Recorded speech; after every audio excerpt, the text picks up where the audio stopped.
Agora, vamos um pouco mais além e discutir uma questão que sempre me perguntam. Construtos divinos, Excalibur, Vasavi Shakti e muito mais nesse vídeo. Mas antes de entrar na polêmica, eu peço humildemente que vocês deixem o like para me ajudar e se inscreva no canal. E venha fazer parte da nossa távola redonda. Sua presença é mais que bem-vinda. Sem enrolação, bora para a explicação.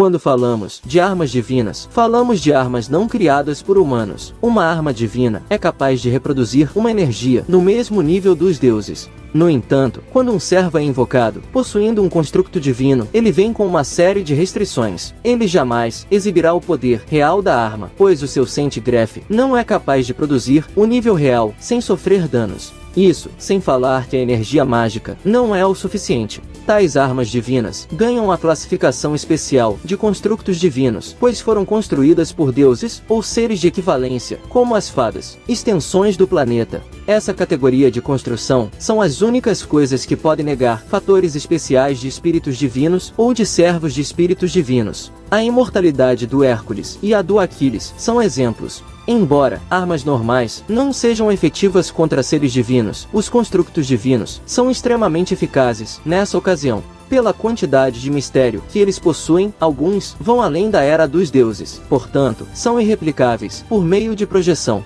No entanto, em condições específicas, é possível existir ou criar versões degradadas, que podem apresentar enfraquecimento ou ausência de habilidade. A projeção é incapaz de analisá-los ou reproduzi-los por completo. Alguns construtos divinos possuem classificações especiais. Ea, por exemplo, é considerado o fantasma nobre mais antigo, aquele antes da criação do mundo, existindo antes do conceito de espada, sendo considerada uma varinha.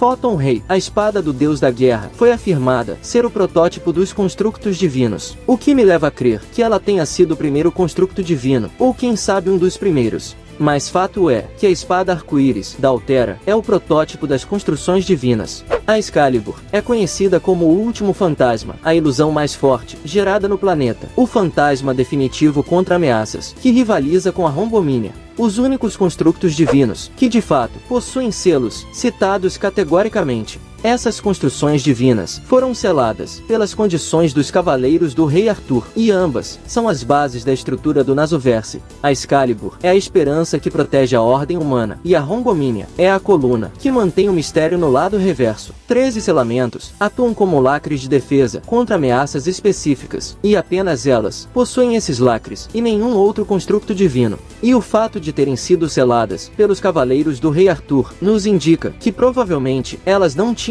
isso antes, servindo de evidência que não há restrições para construtos divinos em seu estado original. Vasavi Shakti. Existem teorias hipotéticas que ela possui selos porque nem o deus Indra era capaz de usar o poder da lança. Isso, segundo o perfil do Karna em Fate Go, que no caso é a base usada nesse argumento. No entanto, a resposta para isso não está em Fate Go, mas no material do Karna de Fate Extra CCC. A razão pela qual Indra não é capaz de usar a lança não é porque ela está selada. Na verdade, ela é tão poderosa em seu estado original que nem mesmo Indra foi capaz de dominar o seu poder. Isso só prova o quão forte essa arma é.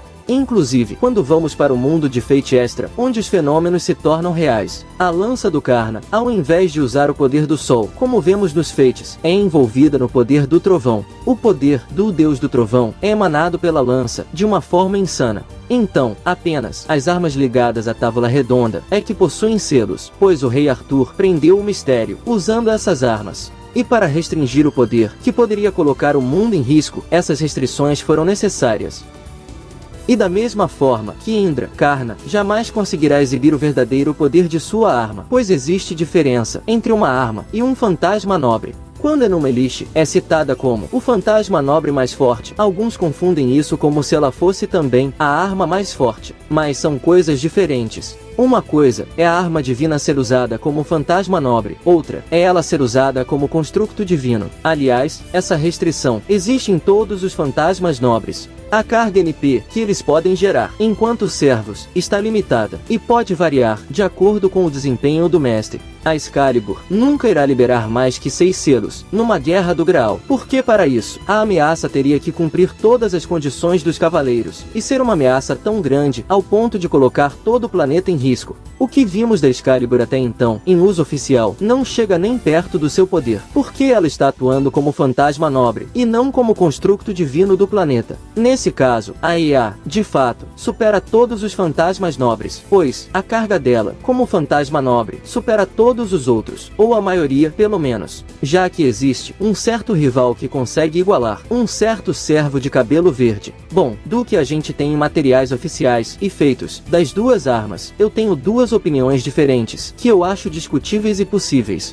Qual é a mais forte afinal? Pelo material oficial, não tem como afirmar categoricamente se a Excalibur é mais forte que a EA ou o contrário. Não dá para afirmar nada pelo material oficial. Infelizmente, no material oficial, elas são descritas como iguais em alguns momentos. E pior, com margem de dúvida, dando a entender que nem mesmo o próprio Naso se decidiu quanto a isso. Agora, o que dá para fazer é formular uma ideia a partir dos eventos que ocorreram, pois existem alguns pontos que colocam em xeque a força real da Enuma Elish. E agora, vocês vão entender porque para mim, a Excalibur é mais forte que a Enuma Elish, e o porquê eu cheguei nessa conclusão, deixando claro que a minha verdade não é absoluta. Dessa parte em diante, se trata de uma opinião e não mais uma informação, mas claro, tudo com base na obra.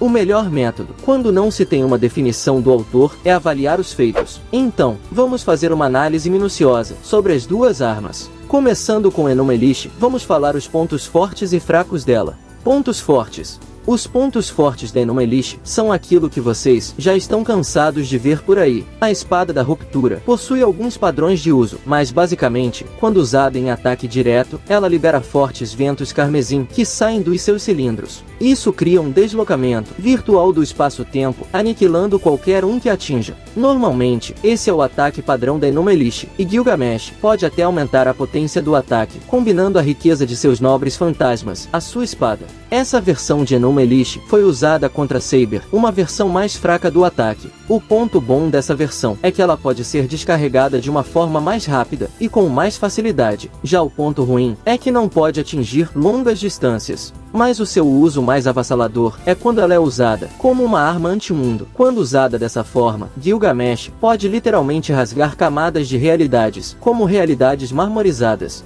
Em Fate Strange Fate, essa versão criou uma rachadura na textura do mundo, na região do deserto. Se usado dentro de realidades marmorizadas, como naquela vez que Gil usou contra Iskandar, o mundo da realidade marmorizada começará a desmoronar, desfazendo o território completamente. O problema dessa versão, e que a maioria dos fãs desconsideram, é que ela leva muito tempo para carregar. Se o adversário tiver alguma arma de carregamento rápido, isso pode colocar o Gilgamesh em maus lençóis. O ponto bom dessa versão é que ela atinge a força de um tornado de escala F5, que amplia o alcance quando usada como fantasma nobre. Agora como arma, sem a restrição de servo, provavelmente ela afetará toda a textura da superfície da Terra. O ponto ruim, e que alguns esquecem, é que quando seus cilindros começam a rodar, Gilgamesh não pode mais pará-la ou reverter o que ele mesmo iniciou. Esse é um ponto importante, e uma das razões pela qual Arturia venceu o Gil na rota de Stay Night. Quando os ventos carmesim foram bloqueados pela bainha Avalon e absorvidos, Gilgamesh não tinha mais como parar o ataque. Então, a Arturia se aproveitou desse momento, em que ele não podia reagir, e o cortou com a Excalibur, após diminuir a distância entre os dois. Agora, a Excalibur, para começar, a própria Arturia chama a sua espada de complicada, e não é por menos. A Excalibur possui 13 lacres que necessitam certas condições para serem liberadas, e no caso da Arturia, seu poder só será liberado se algo ameaçar o mundo. Os pontos positivos da Excalibur são os seguintes. Ela pode cortar qualquer coisa, principalmente se ela estiver sem a bainha de vento. Com a bainha de vento, ela se torna uma arma invisível, que até mesmo o Sasaki levou certo tempo para medir a lâmina. Além de uma arma ofensiva, ela também pode ser usada de maneiras defensivas, com suas rajadas de mana. Ricardão usa muito isso para se defender dos ataques do Enkidu. Saber usou algumas vezes para se defender do Gilgamesh. Diferente do portão da Babilônia, que possui todos os tesouros possuídos pela humanidade, a Excalibur é a lâmina forjada de todos os sonhos e conceitos heróicos da humanidade. Uma espada que só aqueles escolhidos podem empunhar. Agora o seu True Name. Após ser usada, a espada acelera uma barra de luz divina que arrasa o inimigo e os arredores junto. Sua força explosiva é forte o suficiente para desestabilizar realidades marmorizadas e destruí-las completamente. E o ponto mais perigoso da Excalibur não é só o seu poder destrutivo, mas sim a velocidade de sua ativação. Excalibur é o fantasma nobre de saída mais rápida que existe, tendo um prazo de menos de 1 segundo para ativação. Não à toa, a Medusa usou os seus olhos místicos para dar lentidão na Salter, diminuindo a velocidade. Os pontos ruins é que essa espada exige muito do seu portador enquanto servo, já que existe um limite de mana. E assim como Enuma Elish, ela não vai parar até que o ataque seja concluído. Outro ponto ruim é que para ativar o True Name real, a Artúria precisa estar a uma distância considerável de seu oponente. Se seu oponente estiver atacando muito próximo, como na luta do Sasaki, ela não vai ter como ativar o fantasma nobre, já que ela vai ter que se defender dos ataques. Embora ela possa usar versões reduzidas, sem chamar o True Name, algo que a Artúria normal não faz, por causa do seu bom senso. Como fantasma nobre, seu poder é capaz de abater fortalezas inteiras e arrasar uma grande área. Em Fate Zero, a barra de luz de sua espada abateu o monstro invocado por Gilles, que segundo teorias, apenas Enuma Elish poderia matá-lo. Para terminar, os feitos, começando por Enuma Elish. Os feitos da Enuma Elish até hoje foram feitos meio questionáveis. Eu sei que os fanboy vai dizer, mas ele matou a Kiara, matou a Bibi, etc etc e tal. Feitos mesmo, não é dessa forma como alguns pensam. Para ser considerado um feito, esse feito precisa ser exclusivo, algo que apenas aquele personagem ou arma é capaz de fazer. Todos esses feitos que eu acabei de citar também são realizados pelos outros servos, o que indica que outras armas também poderiam ter feito o mesmo. Aí tem a luta da Tiamat, só que essa gigante, após receber o conceito de morte e a restrição do submundo, foi rebaixada ao nível de servo e perdeu sua imortalidade. Então, não dá para considerar isso um feito. Para ser considerado um feito, Enuma Elish teria que matar a Tiamat em seu estado original. Aliás, é afirmado que nenhum poder existente na Mesopotâmia poderia derrubá-la. O que coloca em xeque a Enuma Elish, que também é um poder da Mesopotâmia. Isso é uma evidência de que nem mesmo Enuma Elish poderia matá-la em seu Centigraph original. O único feito que de fato existe citação que podemos nos basear é que é mencionado que a Enuma Elish destruiu a textura do mundo 7 vezes, e que foi ela quem construiu o texto do mundo. Tirando isso, não temos nenhum outro feito grandioso em relação à Espada da Ruptura. Feitos da Excalibur.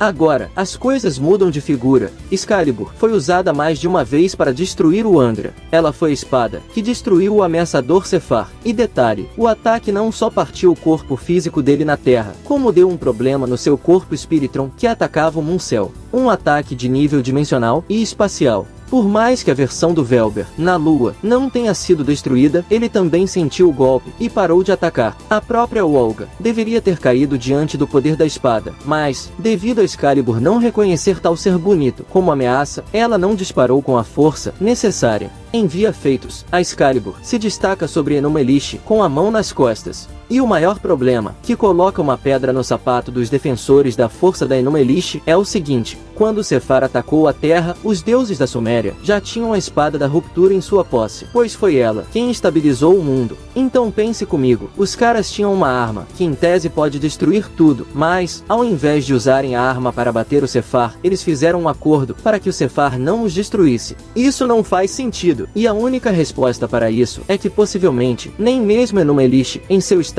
original, poderia ter derrotado o Sephar e superar a sua habilidade de absorção de ataques. Pois é, quanto mais ataques o Sephar recebe, mais forte ele fica. A única arma que foi capaz de contornar e superar essa habilidade foi ela, a espada sagrada do planeta. Isso a colocou em uma classificação especial, sendo reconhecida pelo mundo como a última linha de defesa da ordem humana contra ameaças. Minha conclusão: via materiais, não dá para afirmar qual delas é a mais forte, a primeira opinião que eu tenho, já que nem mesmo Naso deixa claro isso. Agora, via atributos e feitos, a velocidade de ativação, precisão e contenção faz a Excalibur se destacar, e mostra não só a sua importância na obra, mas a sua potência como arma do planeta. Um tipo de ataque para bater ameaças estrangeiras, e que é capaz de usar todo o poder necessário, sem suas restrições.